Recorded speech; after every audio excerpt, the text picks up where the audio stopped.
Oke, baik, kita lanjutkan ya. Kita lanjutkan ke lintasan terpendek.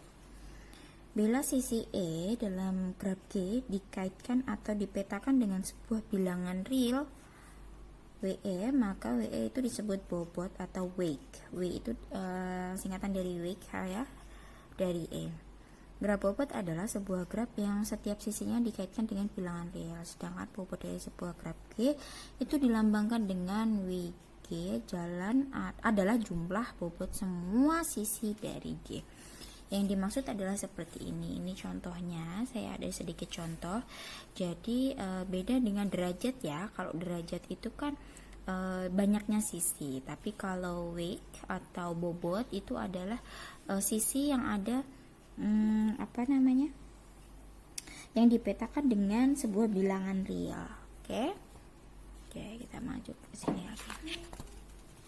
Oke, nah di sini kita akan belajar mengenai algoritma Dijkstra. Algoritma Dijkstra itu adalah algoritma yang digunakan untuk mencari panjang lintasan terpendek dari sebuah titik S ke sebuah titik T di graf G. Ada semut, kita usir dulu semutnya. Dapat diterapkan algoritma Dijkstra sebagai berikut. Jadi ini adalah contoh-contoh dari bagaimana caranya kita mencari lintasan terpendek dari sebuah graf menggunakan algoritma Dijkstra. Sebenarnya bukan algoritma Dijkstra saja yang bisa digunakan, itu ada algoritma Warshall atau Bellman, itu juga ada. Nah, kalau di sini dicontohkan algoritma Dijkstra. Di sini ada step 1, step 2, step 3, step 4 dan step selanjutnya. Jadi step 1 ini kita melabelinya dulu dari 0 awalnya, kemudian kita lanjut cari label yang paling minimum. Langsung saja, mungkin kalau kalian baca ini sedikit pusing, sedikit bingung ya. Nah, kalau dari gambarnya di sini kita dicuruh nyari panjangnya lintasan dari V1 sampai V5. Dia di sini ketemu 7. Kenapa bisa 7? Ya nanti dilihat. Ya, dari V1 sampai V5. Kalian cari tahu sendiri. Kemudian bobotnya itu adalah V1, V2. V1, V2 itu bobotnya adalah 3. Bobotnya ini 3. Oke.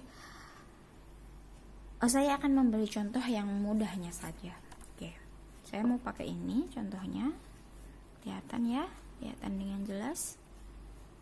Ups, sorry. Sebentar.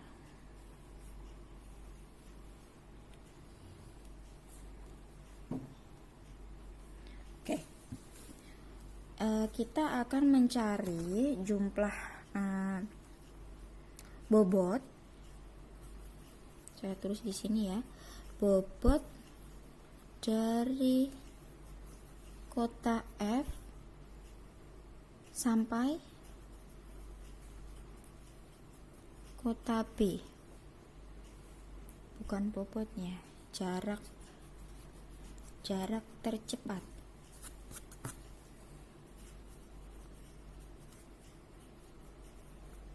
Terpendek.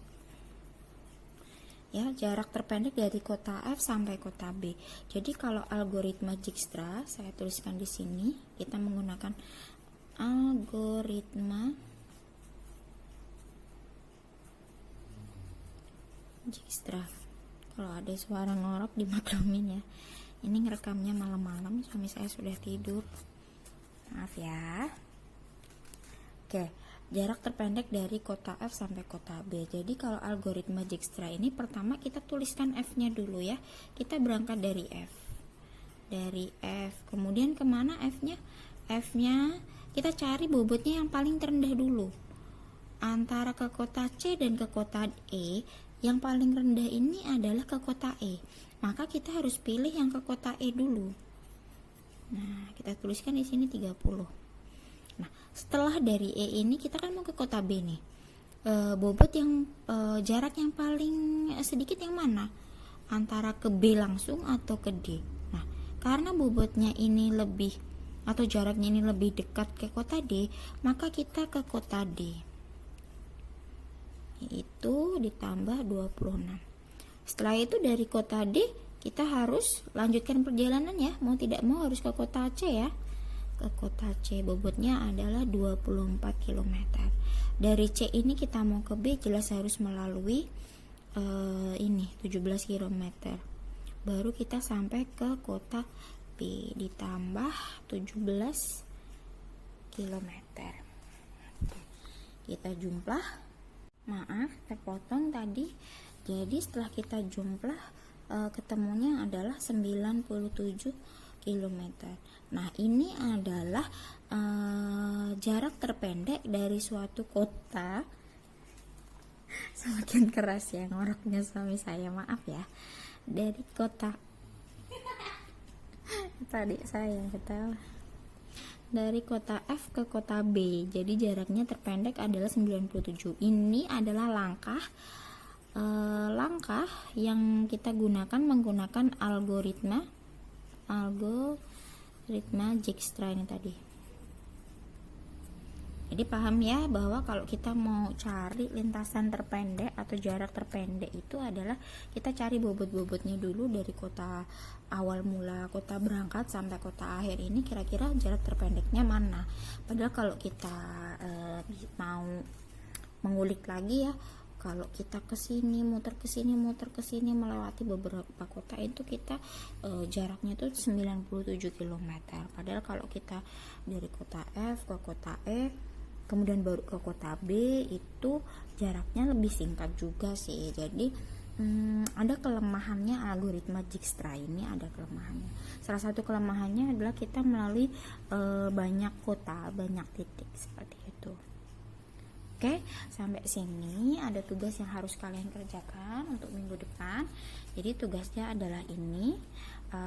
Seperti yang sudah saya sebutkan tadi, sebenarnya ada beberapa cara atau ada beberapa algoritma yang digunakan untuk mencari lintasan terpendek. Salah satunya adalah tadi algoritma Dijkstra, kemudian ada algoritma Warshall dan algoritma Bellman. Nah, saya pingin kalian coba cari perbedaan dari 3 algoritma ini. Setelah kalian cari 3 perbedaan ini, kemudian beri contoh. Beri contohnya adalah maksudnya seperti ini. Misalkan gambar ini ya, kalian menggunakan algoritma Dijkstra dengan gambar ini, kemudian algoritma Warshall dengan gambar ini lagi juga boleh, pakai Bellman pakai gambar ini lagi juga boleh. Kalau mau berbeda-beda pun boleh, tapi kalian harus jelaskan perbedaan dari 3 algoritma ini apa.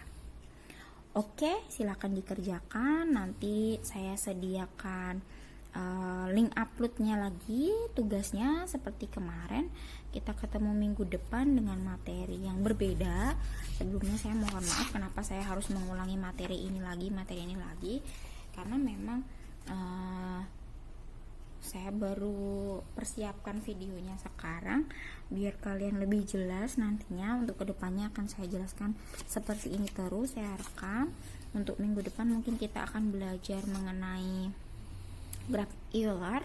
Jadi tenang saja, materinya pasti akan habis karena mengingat materi kita tuh sebenarnya sedikit untuk semester untuk mata kuliah matematika dikit semester ini. Jadi saya yakin diktat kita akan habis, santai saja.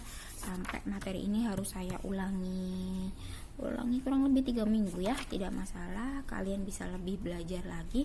Kalau masih ada yang mau ditanyakan silahkan ditanyakan. Diskusi dengan teman-temannya, cari informasi dimanapun. Oke, seperti itu. Saya mohon maaf karena materinya masih berputar di sini aja, belum maju-maju. Maaf ya, suara marah. Oke, terima kasih sudah ya, daripada nanti yang kedengaran cuma suara ngorok suami saya. Itu adik saya yang ngekek-ngekek ya, dia anak SMA tapi jam segini belum tidur.